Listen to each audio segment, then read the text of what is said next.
বন্ধুরা কেমন আছেন?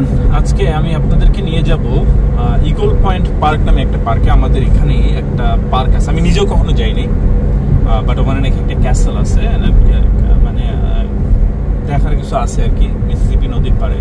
দেখো সামনেটা দেখাও। এখান থেকে আমি যেই জায়গাটায় থাকি সেখানে অনেক ল্যান্ডস্কেপ আছে, অনেক টপোলজি আছে আর কি, টপোগ্রাফি আছে। এগুলো কি জানি লাইমস্টোন টাইমস্টোন হবে কিছু একটা। সো এরকম পাহাড়ের উপর দিয়ে নিচ দিয়ে মানে রাস্তাঘাট করে দেওয়া এবং ভালোই কনস্ট্রাকশন। আস্তে আস্তে সামারটা চলে আসতেছে, শীতকালটা চলে যাচ্ছে, টেম্পারেচার আস্তে আস্তে বাড়তেছে, সুন্দর হয়ে যাচ্ছে পরিবেশ। অ্যান্ড মানুষজন এখন আউটিং করা শুরু করবে, ঘরের বাইরে অনেক অ্যাক্টিভিটিস করবে। তো আমরা যাচ্ছি আর কি শর্ট একটা ট্রিপে, আপনাদেরকে নিয়ে যাচ্ছি। আশা করি আজকে ব্লগের সাথেই থাকবেন। বন্ধুরা তো চলে আসলাম এই ইগল পয়েন্টের এখানে একটা ক্যাসেলে। তো আমি জানি না এটার হিস্ট্রিটা কি, বাট খুব সম্ভবত দেখে খুব একটা পুরাতন মনে হচ্ছে না। হইতে পারে পুরাতন, বাট কনস্ট্রাকশন দেখে আমার মনে হচ্ছে না যে পুরাতন কোনো ক্যাসেল। এটা হয়তো স্টোন দিয়ে ওরা জাস্ট একটা হিস্ট্রিক্যাল একটা কিছু একটা তৈরি করার চেষ্টা করছে বাচ্চাদের হয়তো খেলার জন্য। হ্যাঁ, আর এখান থেকে ওই যে মিসিসিপি রিভার পুরোটা দেখা যায়, একটা ভিউ পয়েন্ট আছে। অ্যান্ড বেসিক্যালি এটা একটা পিকনিক স্পেস, মানুষজন আসে এখানে, বিভিন্ন বসার জায়গা টায়গা আছে ওখানে, অ্যান্ড দেন মানুষজন এখানে পিকনিক করে। তো আমি চেষ্টা করি এর ভিতরে যাওয়া যায় কিনা। I don't know what it has, আর এটাকে আসলে কি অবস্থা এটার। এখানে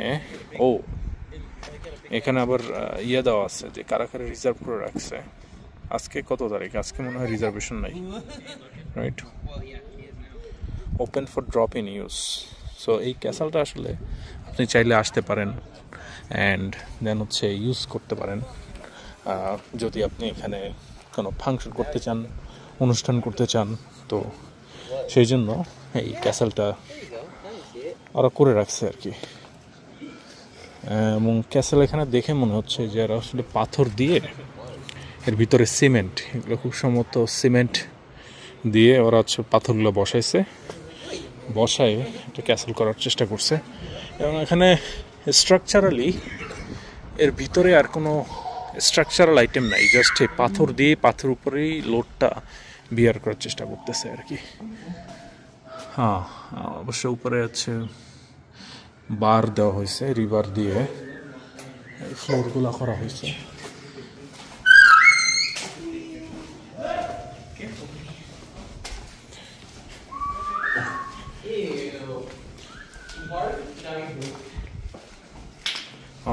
এখানে সিঁড়ি আছে, সিঁড়ি দিয়ে খুব সম্ভবত উপরে যাওয়া যায়।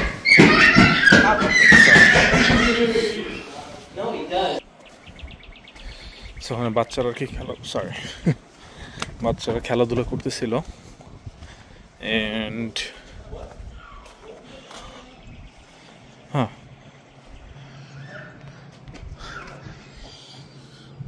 এই তো। বাট ওভারঅল কনস্ট্রাকশন দেখে মনে হচ্ছে যে এটা আসলে মডার্ন কনস্ট্রাকশন। মডার্ন হলেও হয়তো 50-60 ইয়ার্স পুরাতন হইতে পারে। এক্সপোজড রিভার দেখে সেটাই মনে হলো। বাট সুন্দর, এখান থেকে খুব সুন্দর বাইরে দেখা যায় আর কি। খুব সুন্দর আপনার মিসিসিপি রিভারের ভিউটা খুব সুন্দরভাবে এখান থেকে দেখা যায়।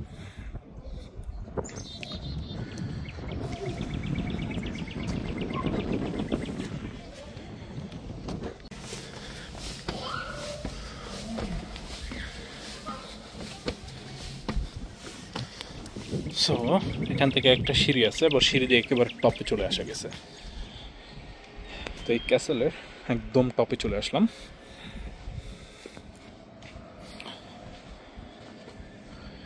এই তো, আমার কাছে মনে হচ্ছে বাচ্চা কাচ্চাদের আনন্দ ফুর্তি করার জন্য, জাস্ট একটা ফিল দেওয়ার জন্য। ছোটোবেলা তো বাচ্চারা অনেক দুর্গের কথা শুনে বড় হয়, ক্যাসেল শুনে বড় হয়। তো তাদেরকে জাস্ট একটা এক্সপিরিয়েন্স দেওয়ার জন্য আমার মনে হয় এটা বানানো হয়েছে। I don't see any other purpose. What do you think? এইটুকু ইয়ে হয়ে গেছে। হ্যাঁ, but I don't see any other purpose other than এখানে যদি আগে একটা ক্যাসেল থাকতো, যে ক্যাসেলের পারপোজ ছিল এখান থেকে আইদার লাইট হাউস হিসাবে অথবা মানে ব্যাটল ফ্রন্ট, এটাও হইতে পারে। আদার দেন দ্যাট আমি আর কোনো পারপোজ দেখি না।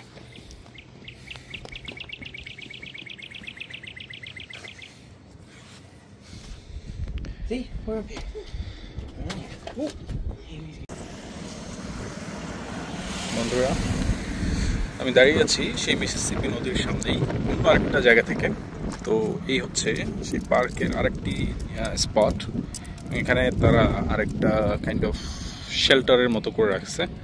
হয়তো এখানে ইভেন্ট অর্গানাইজ করা হয়। আপনি যদি মানে বিয়ের অনুষ্ঠান থেকে শুরু করে জন্মদিন, যেটাই হোক না কেন, গ্র্যাজুয়েশন, বিভিন্ন অনুষ্ঠানেরা বিভিন্ন সময় অর্গানাইজ করে থাকে।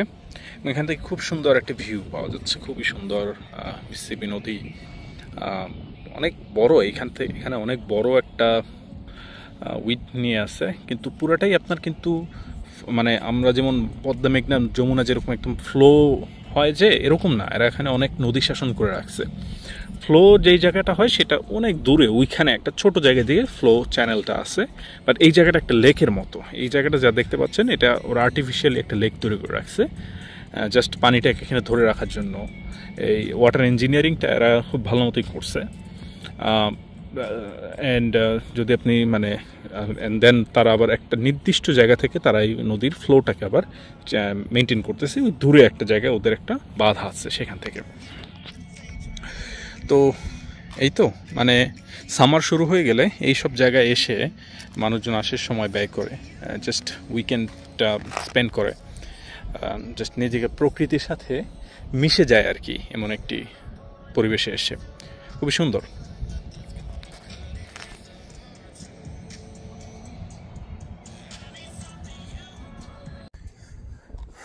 তো বন্ধুরা, আপনাদেরকে তো আমি ঈগল পয়েন্ট পার্কটা দেখালাম। এর কারণ হচ্ছে ঈগল পাখি ওই যে দূরে দেখা যাচ্ছে কিনা, আপনারা দেখতে পাচ্ছেন কিনা, এই যে ঈগল পাখি, ঠিক আছে। তো এই যে আরেকটা উড়ে যাচ্ছে। তো আপনারা জানেন কিনা জানি না, আমি জাস্ট একটু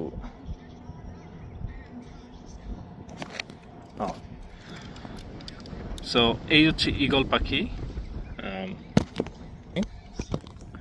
তো আপনারা জানেন কিনা জানি না, তো এই আমেরিকার জাতীয় পাখি হচ্ছে বল্ড ঈগল আর কি, যাদের মাথায় চুল নাই, এরকম ঈগল আর কি। এখন চুলওয়ালা ঈগল পাখি আদৌ আছে কিনা আমি জানি না, বাট এই ধরনের ঈগল পাখিকে বলা হয় বল্ড। ওই যে উড়ে যাচ্ছে, এই যে কতগুলো ঈগল পাখি উড়ে যাচ্ছে। এবং এটার একটা কারণ আছে। এর কারণটা হচ্ছে, আপনারা যদি ধরতে পারেন, এর কারণটা হচ্ছে মানে এখানে অনেক মাছ আসে, যে মাছগুলো আসলে ঈগল পাখি খায়, তাই না? মাছ শিকার করে বা যাই হোক না কেন, এখানে হাঁসও আসতে দেখা যাচ্ছে। ফুডের কারণে আর কি আর এখানে আসে। এখানে দেখি পোকা টোকা আছে। তো যাই হোক, তো যেটা আপনাদের সাথে শেয়ার করতে চাচ্ছি যে আমেরিকার বর্তমান কন্ডিশন ইত্যাদি অবস্থা নিয়ে একটা ছোটো ব্লগ করবো আমি। আরেকটা ব্লগে আবার আপনাদের সাথে এগুলো শেয়ার করবো। অনেকদিন হয়ে গেছে আমি এগুলো নিয়ে কথাবার্তা বলতেছিলাম। অ্যান্ড 2025 সাল, এখন এপ্রিল মাস চলে, 3 মাস পার হয়ে গেল, 1/4 চলে গেল, 1 কোয়ার্টার চলে গেছে, 2nd কোয়ার্টার আমরা শুরু করলাম। এরকম করে আস্তে আস্তে 2025 সাল শেষ হয়ে যাবে। বাট এই আমেরিকার পট পরিবর্তন অনেকটা চেঞ্জ হয়েছে, অ্যাডমিনিস্ট্রেশন চেঞ্জ হয়েছে। অ্যান্ড অ্যাডমিনিস্ট্রেশন চেঞ্জ হওয়ার সাথে সাথে আপনার এখানে ইকোনমির একটা বিরাট একটা প্রভাব পড়ছে আর কি। তো আপনারা যারা জানেন কিনা যে আমেরিকার কিন্তু ওভারঅল অবস্থা তো ভালো না। এটা হয়তো বাংলাদেশের মানুষের কাছে বোঝানো খুবই ডিফিকাল্ট। বাংলাদেশের অবস্থা ভালো না হইলেও আপনি হয়তো খেয়ে পরে বেঁচে থাকতে পারবেন বা পারতেছেন, হয়তো আপনার বাসায় লাক্সারিটা নাই বা এটা নাই। এখানে আপনি খেয়ে পরে বেঁচে থাকারও সমস্যা হয়ে যেতে পারে, কারণ এখানে জিনিসপত্রের দাম। কারণ আমেরিকা কিন্তু নিজে যেই বেঁচে থাকার যে বেসিক নেসেসিটি যে জিনিসগুলো, সেগুলো কিন্তু আমেরিকা নিজে কোনোটাই প্রডিউস করে না। ধরেন গম বলেন, হ্যাঁ, যেটা রুটি বানাতে লাগে, ধরেন চাল বলেন, মানুষটা এখানে তো ভাত টাত খায় না, রুটি খায়। এগুলো কিন্তু আমেরিকার মানে মানে মানে ডোমেস্টিক প্রডিউস খুব বেশি হয় না। আমেরিকায় যে কৃষি পণ্য যেগুলো প্রডিউস হয়, এগুলো বেসিক্যালি হচ্ছে আপনার ধরেন এখানে ওরা হচ্ছে সয়া অথবা কি বলে কর্ন, এগুলো করে আর কি। এগুলো হচ্ছে ইন্ডাস্ট্রিয়াল ইন্ডাস্ট্রিয়াল কারণে ওরা হচ্ছে এগুলো করে, প্রডিউস করে। কিছু কিছু আছে হচ্ছে আপনার শুকরের ফিড হিসাবে, হ্যাঁ, তো অ্যানিম্যাল ফিড হিসাবে ওরা এগুলো করে। ছোট ছোট অনেক পোকা দেখি এখানে, ভাবলাম যে এখানে মনে হয় এখানে মাইক্রোস্কোপিক অনেক ছোট ছোট পোকা। ও মাই গড, চিন্তাও করি না যে এরকম পোকা থাকবে এখানে। তো আমি তো আসলে হাতটা দিয়ে ফেলছি, সরি। তো যাই হোক, আমেরিকার অবস্থা কিন্তু খুব একটা ভালো না। জব অনেক লে অফ হচ্ছে, ফেডারেল জব অনেকগুলো লে অফ হয়ে গেছে, অ্যান্ড অনেক কোম্পানির দেখা গেছে হায়ারিং ফ্রিজ চলতেছে। এই মুহূর্তে যারা গ্র্যাজুয়েট করতেছে তাদের জন্য অনেক সমস্যা হয়ে যাচ্ছে। অ্যান্ড দেন হচ্ছে অনেকের আবার ভিসা স্ট্যাটাস, তো যদিও সংখ্যাটা খুবই নগণ্য, যদি কোনো ভায়োলেশন পাওয়া যায় বা যদি প্যালেস্টাইন ইসরায়েল নিয়ে কেউ যদি কোনো কথা বলে যেটা আমেরিকার ফরেন পলিসির সাথে এগ্রি না করে, তখন দেখা যায় তাদের ভিসা কি গ্রিন কার্ড থাকলে গ্রিন কার্ড পর্যন্ত অনেক সময় চেষ্টা করতেছে ওরা কোনো না কোনোভাবে রিভোক করে দেওয়ার জন্য। তো এই অ্যাডমিনিস্ট্রেশন অনেক বেশি অ্যাগ্রেসিভ, হ্যাঁ। তো এগুলো আবার মানে অনেকে বলে না, অনেকে বুঝে না, বা এটা বোঝানোর সমস্যা। আবার এগুলো আবার শ্রদ্ধেয় ফখরুল ভাইয়ের চ্যানেলে পাবেন না। উনি তো আবার সব মানে বিশেষ করে উনি তো আবার ট্রাম্পকে অনেকটা সাপোর্ট করার চেষ্টা করেন, এবং আছে না যে সব কিছু সুগার কোট করেন when it comes to Trump. মানে কিন্তু সবাইকে তো মানে ভুল বোঝানো যাবে না। এখন ওনার সাথে আমার কথা হয়েছে, ওনার প্রতি আমার পুরোপুরি রেসপেক্ট আছে, but at the same time মানে আমার বোঝা গেছে যে ওনার আসলে কোন জায়গাটা ঘাটতি আছে। তো ওনার কথা শুনলে আপনার মনে হবে না না এগুলো আসলে হ্যাঁ ঠিকই চলতেছে, না আসলে ঠিক না। কিছু কিছু জায়গায় আমেরিকান গভর্নমেন্ট তারা চেষ্টা করতেছে আর কি কীভাবে রুলকে বাইপাস করে, বা কীভাবে মানে বলে মানে কি বলবো যে রুলের অপব্যবহার কিভাবে করা যাচ্ছে আর কি, হ্যাঁ। তো যেখানে আপনার এক্সিকিউটিভ বলেন, বিচার বিভাগ বলেন, এখানে যে এটা সমতা যে বজায় রাখার যে ব্যাপারটা, সেটা না করে তারা কাইন্ড অফ একটা ফ্যাসিজমের দিকে চলে যাচ্ছে। এবং এটা আমার কথা না, এটা অনেক মানে পলিটিক্যাল অ্যাক্টিভিস্ট যারা বিশেষজ্ঞ তারাই বলতেছেন, হ্যাঁ। সো এগুলো আসলে ওই এক ফখরুল ভাইয়ের চ্যানেলে দেখে আবার যদি মনে করেন না সব ঠিকই চলতেছে, না সেটা না। এটা নিয়ে আমি চাইলে কথা বলতে পারি, বাট আমার আসলে এত সময় নেই, ব্যক্তিগত গানে অনেক সময় অনেক কিছু নিয়ে একটু ঝামেলার মধ্যে আছি। জি আলহামদুলিল্লাহ। But at the end of the day যারা আর কি চেষ্টা করতেছেন যে আমেরিকা আসার বা এরকম, আমি বলবো যে আপনারা অন্য দেশে ট্রাই করেন যদি। আর আরেকটা জিনিস আমি যেটা বলবো, আমি এটা নিয়ে একটু পরে আবার ভিডিও দিব। আমি হচ্ছে আমাদের আরেক ইউটিউবার অ্যাডভেঞ্চার টিউবের হোস্ট যিনি ফারুক ভাই, ওনার কথা শুনলাম, উনি বললেন যে দেশ আমেরিকা তার ভালো লাগে না, বাংলাদেশটাই তার কাছে মধুর লাগে। অ্যান্ড এটা নিয়ে আমি আরেকটা ব্লগ আমি আবার হয়তো আসবো, অ্যান্ড দেন ওটা নিয়ে একটা ডিটেল আলোচনা করবো সময় পাইলে, কেন এরকম। এবং এটা কিন্তু খালি একা ফারুক ভাই না, অনেকের এটাই মনে হয়, কিন্তু ম্যাক্সিমাম টাইম যেটা হয় যে সবাই, অনেকের ছেলে মেয়ে এখানে বড় হয়ে গেছে বা বড় হচ্ছে, স্কুলে যাচ্ছে, then you are trapped, you are freaking trapped, and there is no way you can escape out of this trap. There's no way. So এই আর কি, যদি আপনি ট্র্যাপে পড়ে যান এখানে এসে, উন্নত জীবনের ট্র্যাপে, দেন হচ্ছে আপনার মানসিক শান্তিকে আপনাকে বিসর্জন দিতেই হবে, দিয়ে আপনার উন্নত জীবনের ট্র্যাপে পড়ে থাকতে হবে। তো সেটা নিয়ে আমি পরে কথা বলবো। অ্যান্ড বাট ওভারঅল যারা আর কি এখন স্টুডেন্ট আছেন বা যারা বিভিন্নভাবে ট্রাই করতেছেন অন্য দেশে যাওয়ার, আমার উপদেশ থাকবে যে বাংলাদেশই চেষ্টা করেন কিছু না কিছু করার। বাংলাদেশটার বাডিং ইকোনমি, আই নো এটা অনেক লিমিটেশন আছে, বাট আমার মনে হয় বাংলাদেশে অনেক কিছু করা সম্ভব। এবং আমার উপদেশ থাকবে যে দেশেই কিছু করার, এবং দেশটাকেই আমরা এগিয়ে নেওয়ার চেষ্টা করা, হ্যাঁ।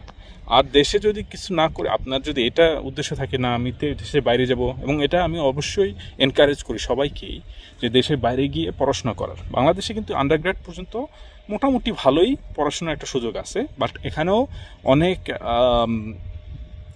আধুনিকায়ন করার সুযোগ আছে। বাংলাদেশে আন্ডারগ্রেডটা কিন্তু মোটামুটি একটু মান্ধাতা আমলে পড়ে আছে।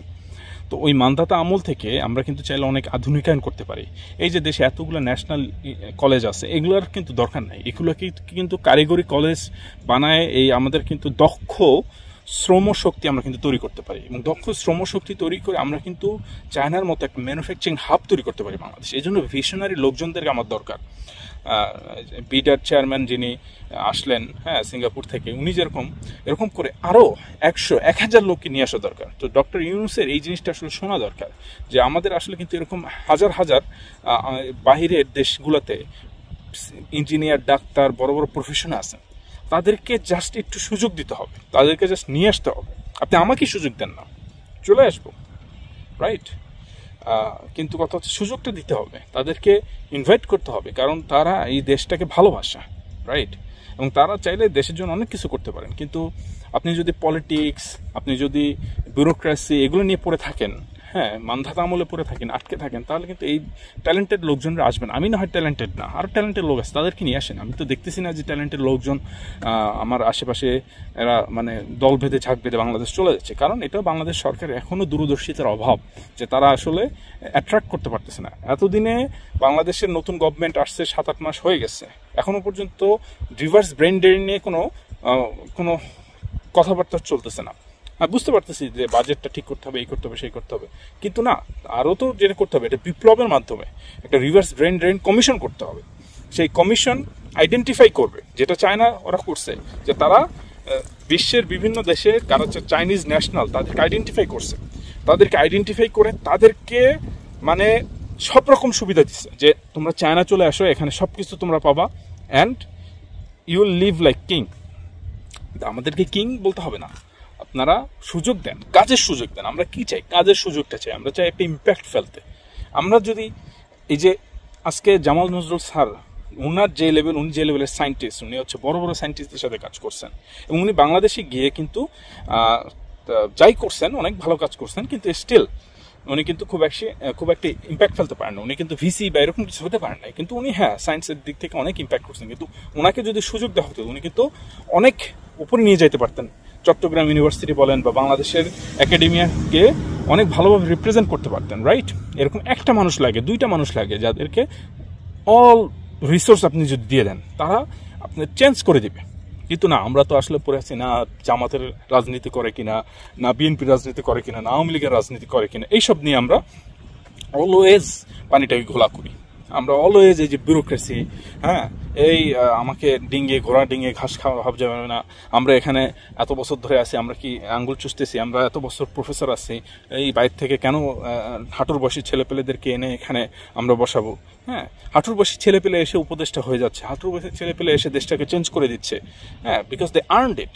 সো এই যে ইয়াং জেনারেশন যারা এখনো দেশের বাইরে আছে, যারা মাত্র পিএইচডি শেষ করলো, অথবা যারা একটা ক্যারিয়ার করতেছে, যারা দেশে ফিরে আসতে চায়, তাদেরকে আইডেন্টিফাই করা, সেটা জাপানে আছে বা সিঙ্গাপুরে আছে বা অস্ট্রেলিয়াতে আছে, অথবা আপনার ইউএসএতে আছে, কানাডাতে আছে, তাদেরকে ইউরোপে আছে, ঠিকমতো আইডেন্টিফাই করে তাদেরকে অফার দেওয়া, তাদেরকে ইমিডিয়েট নিয়ে আসা। হ্যাঁ, আপনি যদি এই সুযোগটা তাদেরকে দিতে পারেন এবং তাদেরকে ইমিডিয়েট নিয়ে এসে আপনি যদি কাজে বসাই দিতে পারেন, যে হ্যাঁ এই ইউনিভার্সিটির দায়িত্ব তোমার, এটাকে তুমি মডার্নাইজ করো, এটাকে তুমি চেঞ্জ করে ফেলো, তুমি যেখানে যে কালচারটা দেখে আসছো সেই কালচারটা দেখে তুমি এখানে এই জিনিসটা ইমপ্লিমেন্ট করার চেষ্টা করো, দেখবেন যে বাংলাদেশ ইউনিভার্সিটিগুলোর চেহারা বদলে যাচ্ছে। হ্যাঁ, বাংলাদেশ ইউনিভার্সিটিগুলোর চেহারা বদলে যাচ্ছে। ইউনিভার্সিটির চেহারা বদলে যাওয়া মানে বাংলাদেশ শিক্ষা ব্যবস্থা একটা আমূল পরিবর্তন হয়ে যাচ্ছে। ওকে, এই ব্যুরোক্রেসিটা বাদ দেন না, হ্যাঁ, আমলাতন্ত্রটা বাদ দেন না। এই বিসিএস এর চক্করে পড়ে যারা এসব অফিসার হয়, এরা কিন্তু একটা নির্দিষ্ট গণ্ডির মধ্যে চিন্তা করে, এদেরকে ট্রেনিং করানো হয় সেই ঔপনিবেশিক আমলের সিলেবাস দিয়ে। এদেরকে বাদ দেন না, এরা এদের কাজ করুক, সচিবালয়ে কাজ করুক, যা করার করুক। হ্যাঁ, কিন্তু আপনি দেশটাকে পরিবর্তন করতে হলে আপনার এই ইউনিভার্সিটি কেন্দ্রিক বিপ্লব করতে হবে। ইউনিভার্সিটিতে আপনার স্টার্ট আপ, এই যে বাংলাদেশে অনেক ট্যালেন্টেড ছেলে মেয়ে, তাদেরকে আপনি ফান্ডিং দেন, 5 লাখ 10 লাখ টাকা ফান্ডিং দিয়ে দেন, দেখেন এরা কি সুন্দর সুন্দর কোম্পানি দাঁড়া করায় দিবে, কি সুন্দর সুন্দর টেকনোলজি এরা আবিষ্কার করে ফেলবে। বাংলাদেশের টেকনোলজি স্কেল আপ করাটা মানে অ্যাটলিস্ট ডেভেলপমেন্ট R&D কস্ট কিন্তু খুব বেশি হওয়ার কথা না, মিনিমাল বেসিক্যালি, কারণ ইকুইপমেন্ট কস্ট অনেক কম, লেবার কস্ট অনেক কম।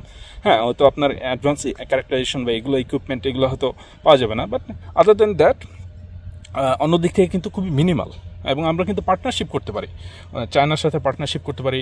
ইন্ডিয়া হয়তো অবস্থা এখন যে অবস্থা, ইন্ডিয়ার সাথে হয়তো পার্টনারশিপ করা যাবে না, বাট আদার দ্যান দ্যাট চায়নার সাথে পার্টনারশিপ করা যায়, অথবা অস্ট্রেলিয়া বা যে কোনো দেশ যারা কাছাকাছি আছে তাদের অ্যাডভান্স ইকুইপমেন্ট ইউজ করে আমরা নিজেদের সায়েন্স অ্যান্ড টেকনোলজির আমাদের আবিষ্কারকে আমরা অনেক আগে নিয়ে যেতে পারি। অনেক প্যাটেন্ট করতে হবে। বাংলাদেশ থেকে কয়টা প্যাটেন্ট হয়? আমরা কিন্তু খুবই পিছায় আছি। সায়েন্স অ্যান্ড টেকনোলজি বলেন, ইনোভেশন বলেন, এদিক থেকে যদি আমরা আগাইতে না পারি, আমরা কিন্তু বিশ্বের দরবারে কোনোভাবেই করতে পারবো না। হ্যাঁ, কোনো মানে আমরা সেই লেভেলের কি বলেন ইম্প্যাক্ট ফেলতে পারতেছি না। ওকে, সো আমার মনে হয় যে হ্যাঁ, এই আমেরিকা বলেন, এই বলেন সে বলেন, এই দেশে অনেকেই আছেন, অনেক ট্যালেন্টেড ইঞ্জিনিয়ার আছেন, ডাক্তার আছেন, ইনোভেটর আছেন, সায়েন্টিস্ট আছেন। তাদেরকে আপনারা যদি সুযোগ দেন, তারা জাস্ট একটা সুযোগের অপেক্ষা আছে। তারা দেখা যাচ্ছে যে এই দেশে পড়াশোনা করছে, শিক্ষিত হয়েছে, কিন্তু দেখা যাচ্ছে যে কোনো একটা কারণে দে আর still feeling for Bangladesh, they are still rooting for Bangladesh, and then if you give them that opportunity right now, if you give them that opportunity, they'll just go back and they will create whole আমি একটা গল্প বলি যে আজকে এখন টার্কিতে বা তুরস্কে যিনি ড্রোন এর জনক যিনি, বা ড্রোন প্রোগ্রামের যিনি আসলে মানে ফাদার বলা যেতে পারে, সেই লোক কিন্তু পেনসিলভেনিয়াতে কোন একটা ইউনিভার্সিটিতে মানে মাস্টার্স করছেন ড্রোন নিয়ে। তারপর হচ্ছে পিএইচডি ঢুকছিল, then I think it didn't work out. তারপর তুরস্কের গভর্নমেন্ট তাকে মানে কল করে নিয়ে গেছে যে you come back and you work on developing our drones. And ওই লোক তুরস্কে গিয়ে এখন ওয়ার্ল্ড ক্লাস ড্রোন বানাচ্ছে এবং খুবই চিপ, এবং অনেক কান্ট্রি সেই ড্রোন নিচ্ছে। ওকে, সো এরকম সুযোগ কিন্তু আছে। অনেকেই কিন্তু আমরা আমেরিকাতে থেকে আমরা কিন্তু অনেক ওয়ার্ল্ড ক্লাস টেকনোলজিতে কাজ করছি। আমি নিজেই করছি, হাইপারসনিক টেকনোলজি নিয়ে কাজ করছি। দেন এখানে আমি সেটা ইউজ করতে পারতেছি না, কারণ হচ্ছে আমি তো এখানকার সিটিজেন না, আমাকে এখানে এমপ্লয় করবে না। বাট সেখানে আমার সুযোগটা কি? আমি কিন্তু বাংলাদেশে গিয়ে অ্যারোস্পেস টেকনোলজি, অ্যারোস্পেস ম্যাটেরিয়ালস নিয়ে কাজ করতে পারি। আমরা কিন্তু বাংলাদেশ কিন্তু অ্যারোস্পেস ম্যাটেরিয়ালের R&Dও হইতে পারে অ্যান্ড ম্যানুফ্যাকচারিং হাবও হইতে পারে, right? It's not big deal. Just আমাদেরকে সুযোগ দিতে হবে, ডেকে নিয়ে যেতে হবে। জাস্ট আমাদেরকে ভাই, আমরা মানে বিজ্ঞান নিয়ে পড়াশোনা করছি, মানে এত সহজ না কিন্তু জিনিসটা। এই পর্যন্ত আসছি, লাইফে অনেক মানে ধাক্কা পোহাইতে হয়েছে। Then you don't think that we can go back and then rebuild the country? We can, just give us an opportunity. বন্ধুরা, মিউজিয়ামে তো এটা মনে হয় মানে আমেরিকার কার্পেন্ট্রি নিয়ে একটা হিস্ট্রি এখানে ধরে রাখার চেষ্টা করা হয়েছে। তো দেখি ভিতরে কি আছে। তো মিউজিয়ামের ভিতরে ফার্স্টে হচ্ছে ক্রাফট করে আর কি বিভিন্ন মানে স্টোর আর কি। সব মিউজিয়ামে একটা স্টোর থাকে। দেখলাম $15। বাংলাদেশে এটা পাওয়া যায় মনে হয় 500 টাকা পাওয়া যাবে মনে হয়।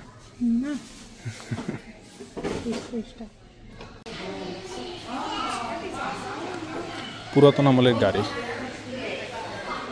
জানি এটা এখানে কেন রাখা হয়েছে, বাট কোনো একটা হিস্ট্রি তো আছেই।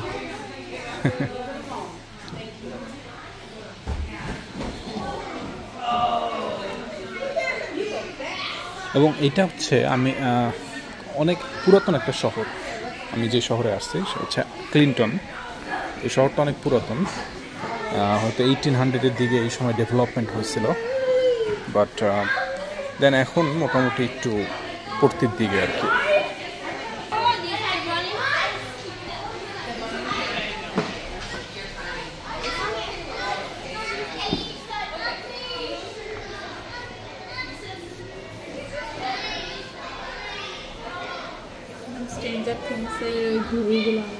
হ্যাঁ, পুরাতন আমলের। তো এখানে কারণ নামটাম আছে, চেনসি ল্যাম্ব, ডেভিড জয়েস, খুব সম্ভবত এনারা কেউ এখানে স্টোরি টেলিং হয় আর কি। খুব সম্ভবত এখানে আপনি বসবেন অ্যান্ড দেন ওরা স্টোরি বলবে, ওরা হয়তো চোখটা খুলে স্টোরি বলবে। খুবই স্পুকি বাট ইন্টারেস্টিং। তো স্ট্রুব মিল, তো এখানে আর কি কাঠের অনেক যন্ত্রপাতি আছে, যেখানে আর কি কাঠ প্রসেসিং করা হইতো একটা সময় এই যন্ত্রপাতিগুলো দিয়ে। ইন্টারেস্টিং। সেই আমলের তুলনায় হেভি মেশিনারিজ বলা যেতে পারে।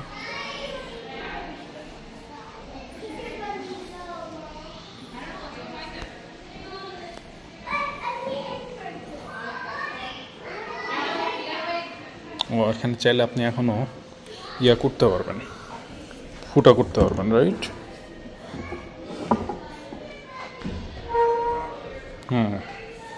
চাইলে আপনি এখনও এটা কাজ করতে পারবেন আর কি, ড্রিলিং। ছোটোবেলায় আমি এগুলো দেখছি ড্রিল করতে অনেককেই।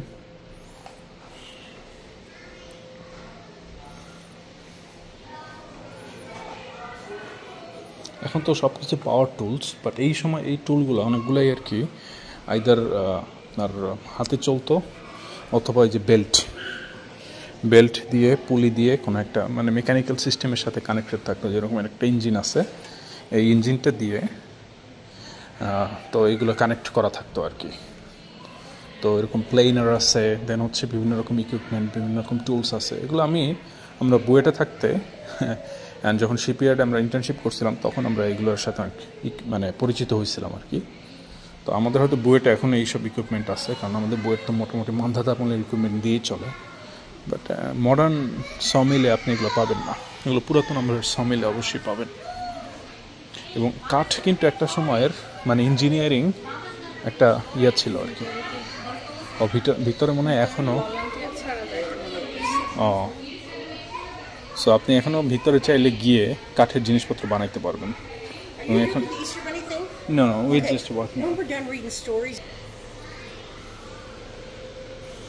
তো এখানে আবার কিছু কিছু জিনিস আছে, যেমন এখানে বলা আছে C how A steam engine works.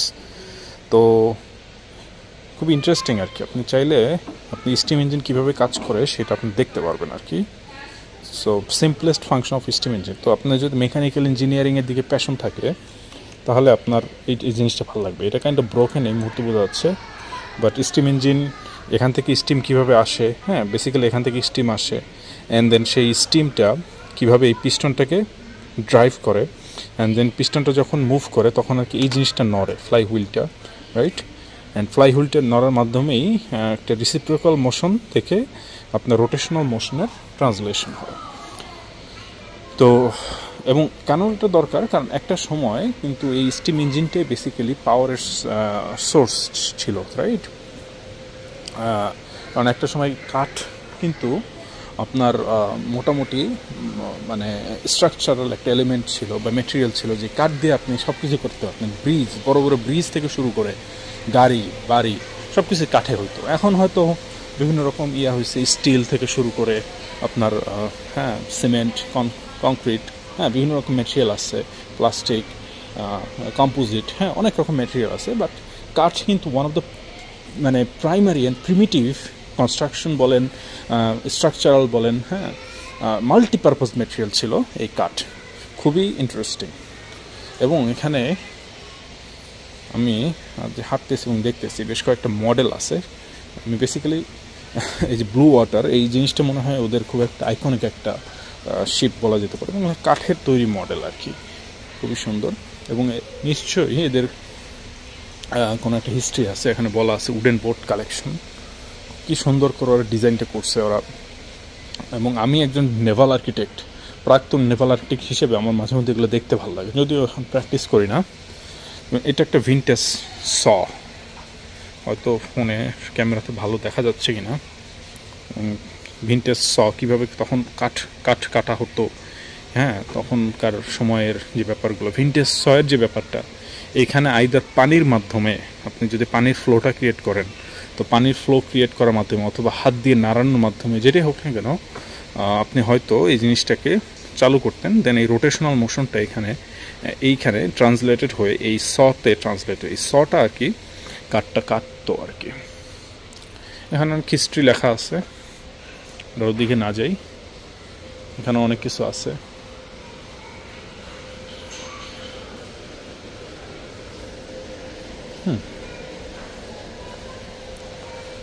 এখানে বসে মনে হয় কিছু একটা দেখা যায়।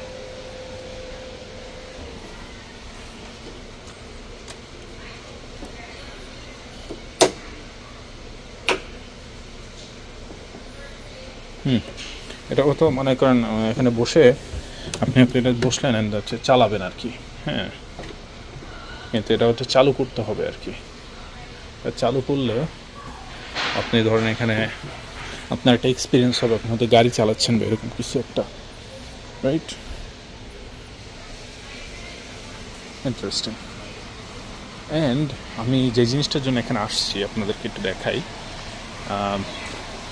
এই যে এই মডেলটা, হ্যাঁ, এখানে পানি পুরো এলাকায় হচ্ছে এরকম পানির হচ্ছে আপনার একটা ফ্লো বয়ে যাচ্ছে, অ্যান্ড কীভাবে নদী শাসন করতেছে, কিভাবে আপনার এই যে ফ্লোটেশন ডিভাইসগুলো কাজ করতেছে, হ্যাঁ, দেন হচ্ছে কীভাবে আপনি নদী শাসনগুলো করতেছেন, নদীর ফ্লোটা কীভাবে চেঞ্জ করতেছেন, এটা খুব সুন্দরভাবে দেখা যায়। অ্যান্ড সবথেকে ইন্টারেস্টিং যে ব্যাপারটা হচ্ছে এই যে উপর থেকে এই পানির ফ্লোটা কীভাবে কন্ট্রোল করে, হ্যাঁ, একটা শহরের আপনার কি বলে পানির ফ্লোটাকে আপনি কীভাবে ম্যানেজ করবেন আর কি।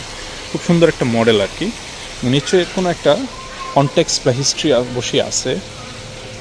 তো এখানে শুধু তাই না, এটা বেসিক্যালি বাচ্চাদের খেলার জন্য, হ্যাঁ, আপনার হচ্ছে শিখবে বাচ্চারা এখানে যেটা করবে যে সেখানে তারা এসে এই যে এখানে তারা ফ্লোটেশন ডিভাইস দিবে, এটা দিবে ওটা দিবে, এটার মাধ্যমে তারা হচ্ছে শিখবে। এবং এটা মনে হয় ঘোরানোর মাধ্যমে আপনি ফ্লো কন্ট্রোল করতে পারবেন, হ্যাঁ। So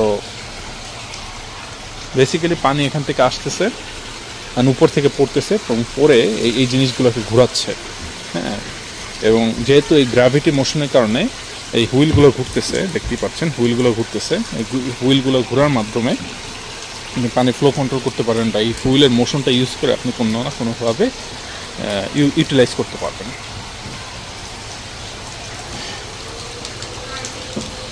on of, interesting.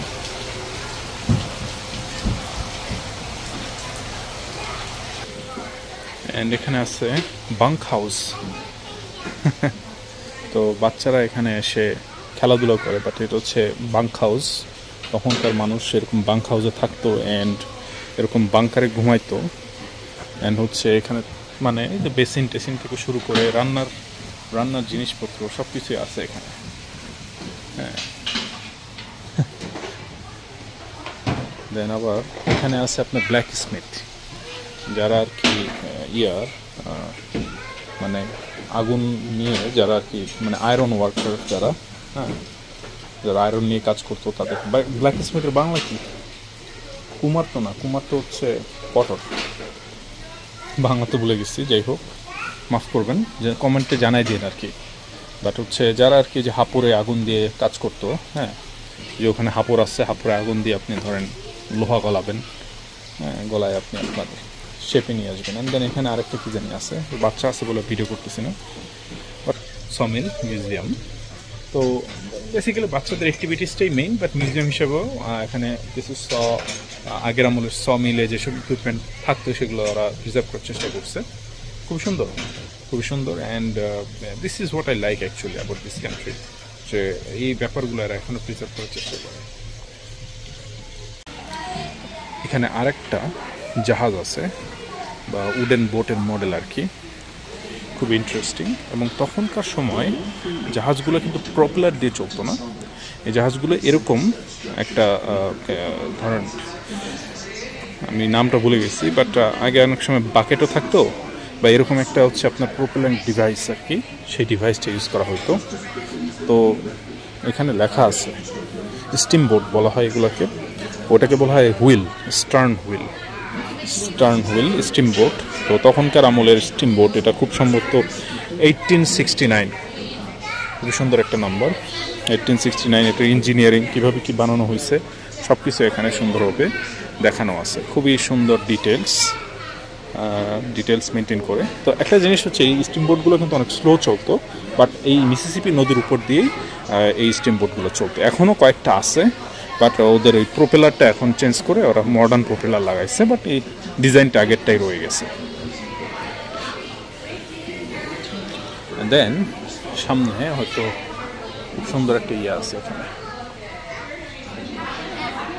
একটা মানে দেখানো হচ্ছে যে আগে লগ দিয়ে কিভাবে আর কি কাঠের মানে বিজনেস ওরা যে করতো সেই জিনিসটা এখানে আছে। তো আমরা এখানে একটা লোকাল একটা কফি এলাম, তো কফি না ঠিক, হ্যাঁ এখানে নাকি অনেক ফেমাস, বাট আমরা হচ্ছে এখানে বোবাটি নিচ্ছি বিকালবেলা। এটা স্মল টাউনের একটা চার্ম আর কি, আপনি এখানে একটা আইসক্রিম শপ পাবেন, ছোট কফি শপ পাবেন, হ্যাঁ। সো এটা আবার বড় শহরে পাবেন না, বাট এটা হচ্ছে স্মল টাউনে এরকম মানে ব্যাপারগুলো থাকে আর কি। সো দেখা যাক কফিটা কেমন হয়, কফি না বোবাটি। অ্যান্ড দেন এরপরে আমরা আবার চলে যাবো আমাদের নিরে, ব্যাক টু দ্য পেপারলাম। বোবাটি নিয়ে বের হয়ে আসলাম। তো এখানে তো মোটামুটি এখানে কিছুক্ষণ বসে আমরা একটু চিল করবো, বোবাটি খাবো। আলহামদুলিল্লাহ, আল্লাহ তালা আমাদেরকে এইটুকু সুযোগ দিচ্ছেন, এইটুকু নিয়ামত দিচ্ছেন যে জাস্ট লাইফটা এইটুকু এনজয় করতে পারতেছি আলহামদুলিল্লাহ। অনেকেই আছেন যা বিভিন্ন কারণে অসুস্থ, আবার বিভিন্ন কারণে দেখা যাচ্ছে যে সুস্থ হওয়ার পরেও হ্যাঁ এনজয় করতে পারতেছেন না লাইফ। তো আমাদের সবসময় আর কি থাকতে হবে, মানে কন্টেন্ট থাকতে হবে অ্যান্ড শুকুর করতে হবে, প্রভুর শুকুর করতে হবে, ভগবান বলেন, ঈশ্বর বলেন, আল্লাহ বলেন, যারই বলেন শুকুর করতে হবে। তো যাই হোক, আজকের ব্লগ এ পর্যন্তই থাকবে। অ্যান্ড আজকে আমরা এখানে জাস্ট একটু বোবাটি এনজয় করে বাসার দিকে চলে যাবো। আজকে মসজিদে আমাদের একটা কমিউনিটি ইভেন্ট আছে, তো আমরা সেখানে গিয়ে অংশগ্রহণ করবো। তো ভালো থাকবেন, আবার নতুন কোনো ব্লগে দেখা হবে, বাই।